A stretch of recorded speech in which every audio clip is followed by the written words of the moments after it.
વિદ્યાર્થી મિત્રો, તમારું સ્વાગત છે ધોરણ 12 આંકડાશાસ્ત્ર ભાગ 2 ના અભ્યાસની પદ્ધતિમાં. તમારી સાથે છે રવિ સર. મિત્રો, છેલ્લે આપણે પ્રકરણ નંબર 5 અને આપણા અભ્યાસનું અંતિમ પ્રકરણ વિકલન એની શરૂઆત કરી ચૂક્યા, જેમાં ખાસ કરીને જો તો વિકલનની અંદર થોડાક પારિભાષિક શબ્દ સૈદ્ધાંતિક રીતે આપણે સમજ્યા, વ્યાખ્યા, અર્થ, સ્વરૂપ ઉપરાંત કાર્ય નિયમો એ પણ જોયા.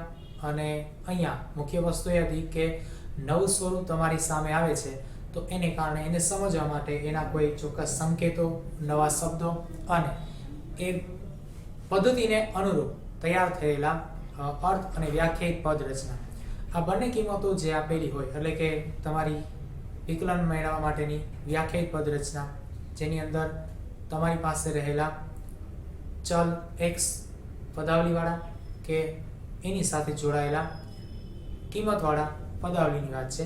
તો અહીંયા તમારી પાસે રહેલા વિકલન મેળવવા માટેના કાર્ય નિયમો, જે ખાસ કરીને તમે જોયું કે અહીંયા સરવાળા વિશે, બાદબાકી વિશે, ગુણાકાર કે ભાગાકાર વિશે કાર્યરત છે, એટલે કે કાર્ય કરે છે, બરાબર. અને એ જ રીતે અચળાંક વિશે પણ કાર્ય કરે છે.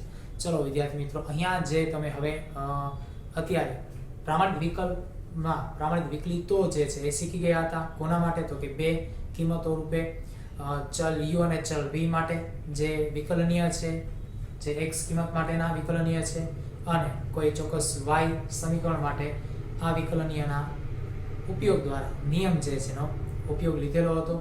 તો હવે આપણે આગળ એના પછીના સ્ટેપમાં જઈએ તો દ્વિતીય વિકલન હતું, એટલે કે પ્રથમ ક્રમનું વિકલન જે છે એનું દ્વિતીય ક્રમમાં વિકલન લેવામાં આવે તો એ દ્વિતીય વિકલન છે. અને આ દ્વિતીય વિકલન જે છે એના દ્વારા આપણે વિશેષ પ્રકારના પરિણામો જે છે મેળવી શકીએ છીએ. એ સુધીનો ઉપયોગ તમે જોઈ ગયા.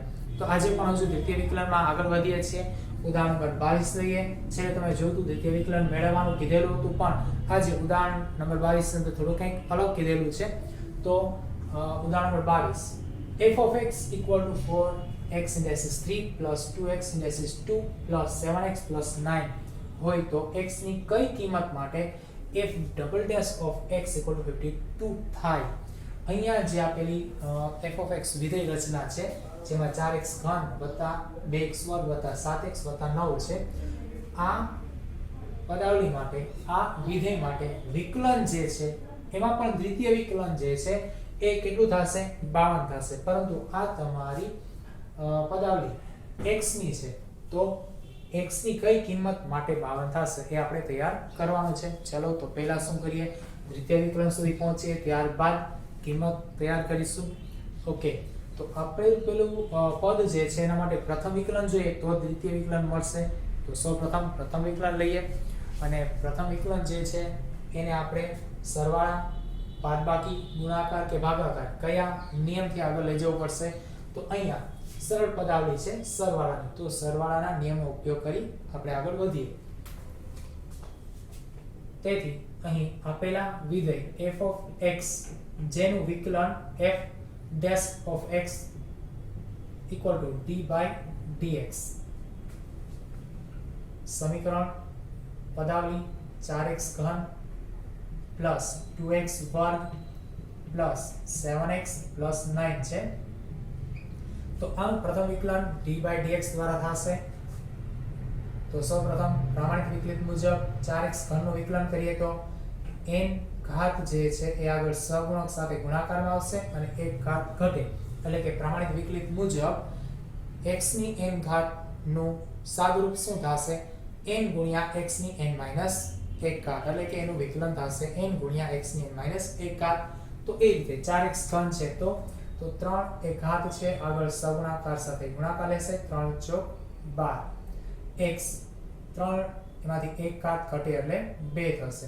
ચલો હવે દરેક વખતે આપણે બધા પદ જે છે એ દર્શાવવા આવશ્યક હોતા નથી, જરૂર મુજબ દર્શાવી શકાય. બીજું, પદ્ધતિમાં માર્કનો અવકાશ કેટલો છે એ પણ જોવાનું, ધ્યાનમાં લેવાનું, અને દાખલો જે છે ગણવાનો થશે. અહીંયા દ્વિતીય વિકલન પૂછેલું છે એટલે બે વખત વિકલન કરીએ છીએ તો અહીંયા ટૂંકા પદ ઉપયોગમાં લઈ શકીએ છીએ. ચલો હવે આગળ 2x² છે તો સીધું જ વિકલન લખી શકીએ છીએ. 2 ઘાત આગળ આવી જશે, 2 × 4 x બેમાંથી એક ઘાત દૂર કરો તો એક ઘાત વધશે, જે લખવાની આવશ્યકતા નથી, કારણ કોઈ ચલને જ્યારે ઘાત નથી ત્યારે એક ઘાત હોય જ છે. પ્લસ 7x નું વિકલન કેટલું થશે? 7. કારણ શું? x ને એક ઘાત છે, જે આગળ લઈ આવીએ સગુણાકારના ગુણાકાર તરીકે, તો 7 * 7 થશે અને x ની એક ઘાતમાંથી એક ઘાત પ્રમાણિક વિકલિત સ્વરૂપ મુજબ બાદ કરવામાં આવશે. તો 1 માંથી 1 દૂર કરો 0, તો x ની 0 ઘાત અને કોઈની પણ 0 ઘાત એટલે જવાબ 1 આવે છે. તો 7 * 1 કરો એટલે જવાબ 7 મળશે. હવે 9 નું વિકલન થશે 0, કારણ અચળાંક પદનું વિકલન 0 હોય છે, આપણે નિયમમાં જોયેલું હતું. તો પ્રમાણિત વિકલિત મુજબ અત્યારે તૈયાર થયેલું વિકલન ફળ 12x² + 4x + 7 છે. તેથી f dash of x equal to 12x² + 4x + 7. ચલો આ વિકલન તૈયાર. હવે દ્વિતીય વિકલન તૈયાર કરીએ તો f double dash of x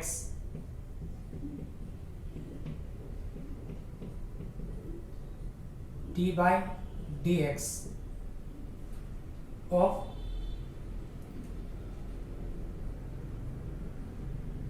(12x² + 4x + 7). ચલો હવે આને વિકલન આપી દઈએ તો 12x² છે એનું વિકલિત ફળ શું થશે? 2 ગુણાકારમાં આવશે ભાગ્યું 24. x ની 2 ઘાત છે, એક ઘાત ઘટી જશે, એક ઘાત પ્લસ 4x એનું વિકલન થશે 4. એક ઘાત 4 સાથે ગુણાકાર કરે છે અને એકમાંથી એક ઘાત દૂર થાય તો 0 અને x ની 0 ઘાત એટલે 1. 1 * 4 કરશો એટલે 4 હશે. તેમજ 7 નું વિકલન 0, અચળ પદ હોવાથી વિકલન થઈ જશે 0. તેથી દ્વિતીય વિકલન f double dash of x equal to 24x + 4. તો ચલો અહીંયા આપણે દ્વિતીય વિકલન તૈયાર થયેલું જોવા મળે છે. હવે દ્વિતીય વિકલન જે છે એનો જવાબ અહીંયા જો કેટલો આપેલો છે? 52. f double dash of x જે છે 52 આપેલા છે. તો આ જે 24x + 4 છે એનું સાદુરૂપ કેટલું મળશે? 52 મળશે. ચલો તો અહીંયા નોંધીએ પહેલા. હવે f double dash of x equal to 52. તેથી f double dash of x એટલે કોણ છે? 24x + 4 બરાબર 52. સાદુરૂપ લઈએ, 4 પ્લસ સામે જવા દઈએ માઈનસ 52 - 4 થશે. તેમજ 24 ગુણાકારમાં સામે લઈ જઈએ તો ભાગાકારમાં 52 માંથી 4 ને દૂર કરી દઈએ, વધશે કેટલા? 48. ચલો તેથી x બરાબર સાદુરૂપ લેતા 24 * 48 કિંમત 2 પ્રાપ્ય છે. તો x બરાબર 2 એ આપણું દ્વિતીય વિકલન જે છે એના x પદાવલીમાં કિંમત પ્રાપ્ય કરે છે અને x ની કિંમત 2 હોય ત્યારે આપેલી પદાવલીમાં દ્વિતીય વિકલનનો ઉકેલ 52 મળશે કે કિંમત 52 મળશે. ચલો હવે આ સાચું કે ખોટું એનો તાળો મેળવવો હોય તો મળી શકશે. કઈ રીતે? તમારું દ્વિતીય વિકલન જે આવી ગયું છે એની અંદર શું કરો? x ની કિંમત મૂકી દો. x ની કિંમત કેટલી? 2. તો પરિણામ તમને મળવું જોઈએ 52. જેમ કે આ 2 આપેલા છે, દ્વિતીય વિકલન અંકે f double dash of x જ્યાં x ની કિંમત 2 લઈએ તો f double dash of 2 બરાબર 24 * x. તો x ના સ્થાને કેટલા આવે છે? 2 + 4 તો 24 * 48 + 4 કરો તો 52. તો આપણા 52 જે છે એ તૈયાર. તો આ વસ્તુ શેના માટે હતી? સમજૂતી માટે. કઈ જૂતી? સમજૂતી. ઓકે ચલો તો આ દ્વિતીય વિકલન અને પહેલા પણ દ્વિતીય વિકલન જોઈ ગયા હતા. હવે ખાસ વિદ્યાર્થી મિત્રો, તમે જે ચરણ એટલે કે લેવલમાં અભ્યાસ કરવા જઈ રહ્યા છો આગળ, ત્યાં પ્રથમ વિકલન, દ્વિતીય વિકલન, આગળ જશો તો વધતું વિધેય, ઘટતું વિધેય, સીમાંતતા વગેરેનો અભ્યાસ લેવાના છે. ત્યારે તમારી પાસે ક્યારેક વ્યવહારિક કોયડા સ્વરૂપે જે પ્રશ્ન પૂછવામાં આવશે તો એની અંદર તમારે હવે આ બધા જ પ્રકારના લેવલનો એટલે કે ચરણનો અભ્યાસ કરવાનો થશે અને ત્યારબાદ તમને માગેલી કિંમતો જે છે પ્રાપ્ય થતી જોવા મળશે. બરોબર છે? તો એકવાર આ બધી વસ્તુને પુનરાવર્તિત કરી લેશો જ્યાં સુધી તમારી સામે આવનારા નવા વ્યવહારિક કોયડાઓ ન આવે ત્યાં સુધી. કારણ છે વ્યવહારિક કોયડામાં તમારે જાતે ઉકેલ લાવવો પડશે. અહીંયા પ્રથમ વિકલન લગાવવું પડશે, દ્વિતીય વિકલન લગાવવું પડશે, વધતું વિધેય, ઘટતું વિધેય, સીમાંતતા તૈયાર કરવાની છે, મહત્તમ કિંમત કે ન્યૂનતમ કિંમત વગેરે. તો એ રીતે આપણે ત્યાં ઉકેલ લાવી શકીએ. જો આપણે આગળ દ્વિતીય વિકલન જે છે અભ્યાસ લઈએ તો કિંમત જો આપવાની કીધી છે એટલે કે મેળવવાની કીધી છે, એના માટે સૂચના છે દ્વિતીય વિકલન તૈયાર કરો, જેમાં number 1 f of x equal to 7x square minus 6x plus 5 and second y equal to 6x cube plus 7 by 2 x square plus 6 by 5x minus 8. Okay, ચલો અહીંયા બે વિધેય આપેલા છે અને બે રીતે આપણે તૈયાર કરી શકીએ છીએ. એટલે કે જો અહીં એકમાં આપ્યું છે f of x, બીજામાં આપ્યું છે y, તો તમે જોયું તો સંકેતની અંદર એકમાં પ્રથમ વિકલન હોય તો dy by dx અને એને જ અલગ રીતે દર્શાવીએ તો x ના વિધેય તરીકે f dash of x આ રીતે લઈ શકીએ છીએ. તો સંકેત જે છે એ પદાવલી પ્રમાણે લઈ શકાય. અહીંયા y નું સમીકરણ આપ્યું છે અને f of x એટલે કે x નું વિધેય આપેલું છે, પણ બંનેમાં થશે એક જ પ્રક્રિયા. ફક્ત y સમીકરણ હોવાથી y નું વિકલન કરીએ છીએ અને એ કોને સાપેક્ષ છે તો કે x ને સાપેક્ષ છે, એને કારણે આપણે dy by dx બોલીશું. ડિટર્મિનેશન લઈએ છીએ, આગળ જોયું હતું લક્ષની અંદર, તો ત્યારે પણ આપણે જોયું કે x જે છે એ અનુલક્ષિત કિંમત a જે છે એના માટે લક્ષિત કિંમત l મેળવે એવું આપણે ધારી અથવા મેળવીએ છીએ. તો અહીંયા પણ તમારી પાસે વિધેયો છે તો x નું વિધેય હોય અથવા y ની પદાવલી પણ હોઈ શકે છે. ચલો તો દ્વિતીય વિકલન તરફ લઈએ. નંબર 1 કોણ છે તો કે f of x બરાબર 7x square minus 6x plus 5, જ્યાં પ્રથમ વિકલન માટે f dash of x dy by dx 7x વર્ગ minus 6x plus 5. તો અત્યારે દરેકને વિકલન આપીએ છીએ તો પહેલું પદ છે 7x વર્ગ અને અહીંયા સરવાળા બાદબાકી તો સરવાળા બાદબાકીનો નિયમ લાગુ પડશે. ઉપરાંત અહીંયા એક વસ્તુ એ છે કે 7x વર્ગ જે છે એમાં પ્રમાણિત વિકલિત નું પણ રૂપ આપણે આપીએ ડાયરેક્ટ, તો n ઘાત આગળ આવશે એટલે કે 2 ઘાત 7 સાથે ગુણાકારમાં 7 દુ 14, x n માંથી એક ઘાત ઘટે, 2 માંથી એક ઘાત ઘટે તો 1 વધે, જ્યારે માઈનસ 6x છે તો x ની એક ઘાત છે આગળ ગુણાકારમાં 6 * 6, x જે છે એમાં એક ઘાત ઘટાડે તો વધે 0, કોઈની 0 ઘાત એટલે 1 પ્લસ 5 એ અચળાંક જેનું વિકલન 0 થાય છે. તેથી f dash of x equal to 14x minus 6. પ્રથમ વિકલન તૈયાર છે. હવે દ્વિતીય વિકલન તૈયાર કરીએ. હવે f double dash of x જ્યાં આપણે ફરીથી વિકલન કરીએ dy by dx, દ્વિતીય વિકલન થશે પ્રથમ ક્રમાંકના વિકલનનું, જે વિકલન છે 14x minus 6. તો 14x નું વિકલન શું થશે 14, કારણ કે x ની એક ઘાત દૂર થઈ જાય તો 0 વધે, માઈનસ 6 નું અચળાંક વિકલન 0 છે તેથી 6, અને દ્વિતીય વિકલન મળે છે આપણને f double dash of x equal to 14 એટલે કે 14. તો આપણો જવાબ જો છે ને એકદમ સિમ્પલ. હવે જ્યારે પ્રથમ વખત આવે છે ત્યારે થોડુંક નવું અટપટું એવું લાગે છે અને ખાસ કરીને સમીકરણો કે વિધેયો આપણી સામે આવી જાય એટલે એવું લાગે કે આની અંદર ડિફિકલ્ટી હશે, બરોબર. પરંતુ જ્યારે આપણે આને ઉકેલમાં લાવીએ ત્યારે ખ્યાલ આવે આ તો એકદમ સિમ્પલ છે. જો પ્રામાણિક વિકલિત સ્વરૂપો જે છે આપેલા છે એને આપણે એક વખત યાદ કરી લઈએ, એના સ્વરૂપને સમજી લઈએ અને એને છૂટા પાડતા આવડી જાય તો બસ આપણે દાખલા પણ આવડવાના છે. એના માટે આપણે ઉદાહરણો જોયા, હવે આપણે અમુક ચોક્કસ અભ્યાસના દાખલાઓ પણ લઈ રહ્યા છીએ. તો ખાસ આ પ્રકારનો અભ્યાસ જે છે એ થોડોક સ્વ અધ્યયનમાં જાતે રાખવો આવશ્યક છે. કારણ એ છે કે હજુ આગળ જ્યારે જશે ત્યારે થોડું કોમ્પ્લિકેશન થશે, મિક્સ દાખલાઓ આવશે ત્યારે દરેક વખતે જેમ રીત તમને ઓળખી બતાવું છું એવું હવે જાતે કરવાનું પણ થાય તો બની શકે કે ત્યાં તમારે તમારા જ તર્ક અને વિતર્કો લગાવવા પડે. તો બની શકે ત્યાં સુધી જો આપણે અભ્યાસ કરેલો હોય રાખેલો હોય તો ત્વરિતતાથી એટલે કે ઝડપથી એનો ઉકેલ લાવીએ, અને જેટલું ઝડપથી માઇન્ડ આપણું કામ કરે એટલી જ શું થાય દાખલા ગણવાની મજા આવે. હવે જ્યાં એક તો મજા આવી હોય, દાખલો માંડ આગળ વધી રહ્યો હોય, ત્યાં શું કરે નવું સ્ટેપ આવે, નવી ગણતરી માટે નવી કોઈ રકમ આવે, હવે એ શબ્દને સમજાય નહીં, રકમનો ઉકેલ ન આવે, અથવા તો દાખલો અડધે પહોંચે ને હવે આગળ ઉકેલ શું લાવવો એ ખબર ન પડે એટલે માઇન્ડ સ્ટોપ થઈ જાય અને આપણે કંટાળો આવે, દાખલો છોડી દેશું. તો એનો મતલબ એવો કે આપણે એક સમાન એક સરખી પ્રેક્ટિસ કરેલી નથી. ચલો તો આ વસ્તુ થવી ન જોઈએ, કારણ છે આ 2 માર્ક 3 માર્ક અને 4 માર્ક ત્રણેય વિભાગમાં પૂછાય છે, તો 4 માર્કના વિભાગમાં મિક્સ એવા સમ આવે. હવે દાખલાની લેન્થ મોટી હોય પણ સાથે શું હોય છે કે 2 કે 3 રીત ભેગી થયેલી જોવા મળશે, પણ આપણે અભ્યાસ કરતા રહીએ તો એકદમ બધું સરળ લાગશે. ચલો હવે આગળ વધીએ તો નંબર 2 એનો ઉકેલ લઈએ. જો પહેલામાં શું હતું, વિધેય આપેલું તો x ની પદાવલી આપેલી છે. બીજામાં તો કે અહીંયા y માટે સમીકરણ આપેલું છે, y 6x³ + 7/2 * x² + 6/5 * x - 8. તો અહીંયા 6x³ + 7/2 x² + 6/5 x - 8 આપેલા છે. એના માટે તો કે આપણે દ્વિતીય વિકલન તૈયાર કરવાનું છે, પણ દ્વિતીય વિકલન સીધું તૈયાર થશે નહીં.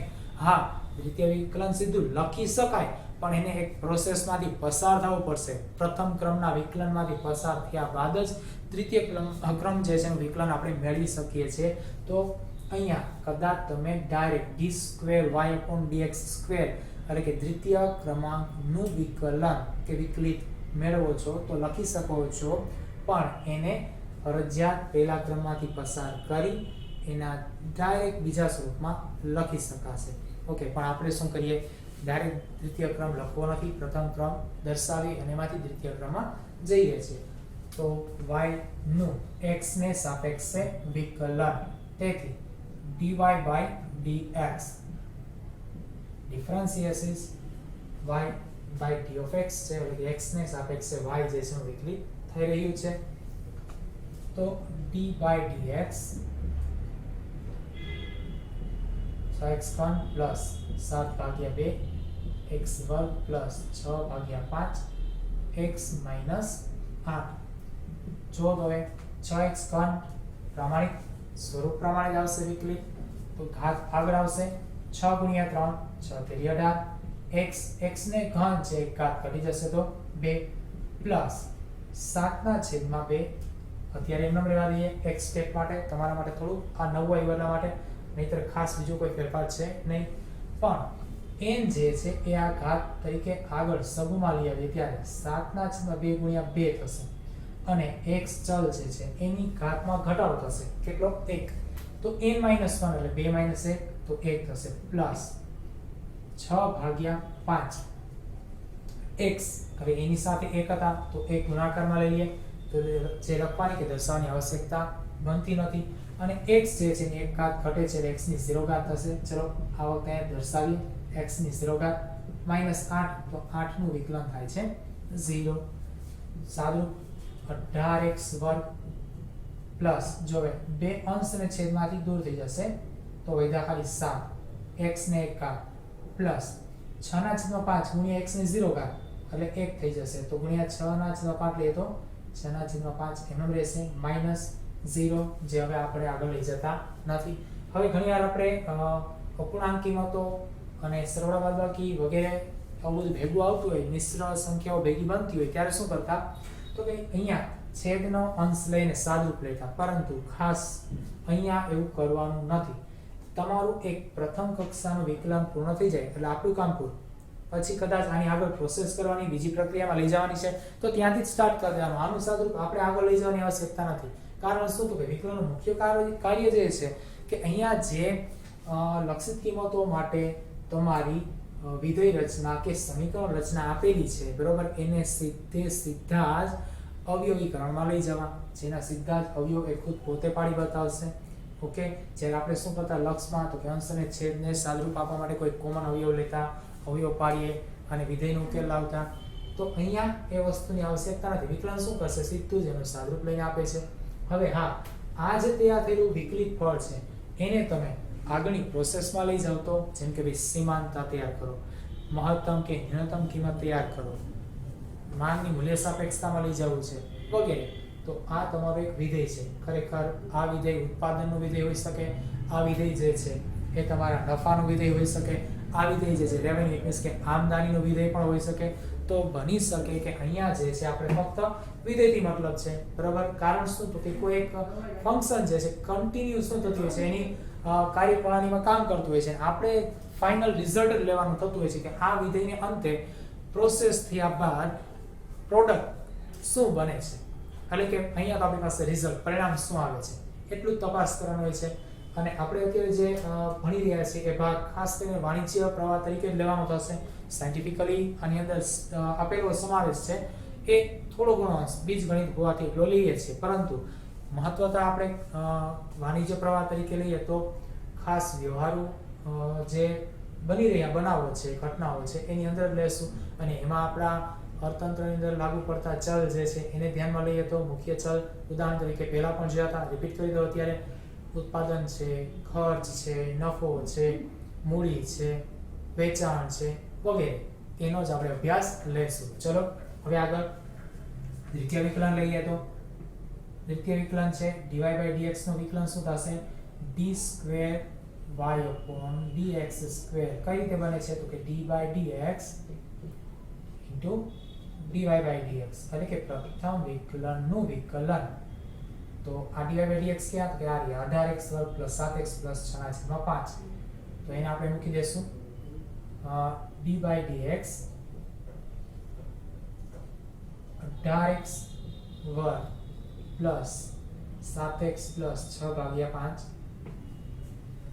વિકલન બાજુમાં દર્શાવી દઈએ. તો 18x² પ્રામાણિક વિકલન શું થશે ભાઈ? n ની એક ઘાત ઘટે ને સબૂ સાથે ગુણાકાર કરે તો અહીંયા 18 × 2 18 × 36 x ની એક ઘાત ઘટે છે એટલે એક જ ઘાત વધી પ્લસ 7x. ચલો 7x નું વિકલિત શું થશે? +7 કેમ કે x ની એક ઘાત દૂર થશે 0 જેનો જવાબ 1 આવે ગુણ્યા 7 કરો એટલે જવાબ 7. પણ 6/5 અચળાંક છે, અચળાંકનું વિધેય 0 વિકલિત અથવા વિકલન પણ. તો તેથી અહીંયા d2y/dx² = 36x + 7. તો આપણો આન્સર. ચલો તો આ જે છે આપણા દ્વિતીય વિકલન જે છે તૈયાર.